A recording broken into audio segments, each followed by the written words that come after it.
Yes jamani. Hii ni fursa. Huu ni ufugaji wa nzi chuma.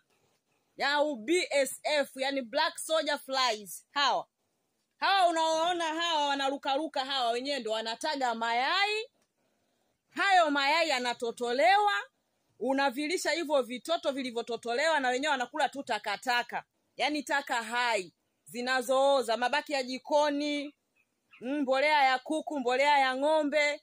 Ni chakula kizuri sana cha mifugo. Baada ya siku 14 tu ya kula hawa wadudu, unavuna chakula kizuri sana cha mifugo kama kuku, samaki, nguruwe.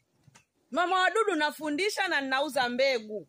Kama unataka kufuga kibiashara unaweza. Kama unataka kufuga kwa ajili ya kulisha kuku wako samaki, kama kuna wengine wana masamaki mengi, wanafuga mabwawa na mabwawa. Sasa gharama ya chakula ni kubwa mno. Hii hapa ndio solution. Ukifuga hawa wadudu, unavuna, unalisha samaki wako. Mama wadudu! Yes. Hapa napowaona, hapa ndio wanataga mayai hapo kwenye vibao vyao vya kutagia mayai kama unavyoona. Wako bize wanataga mayai.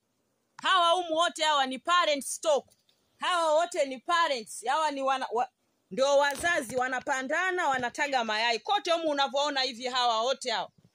Hawa wote hawa. Umeona? Hawa wote ni nzi chuma, wanakuja kutaga mayai hapo.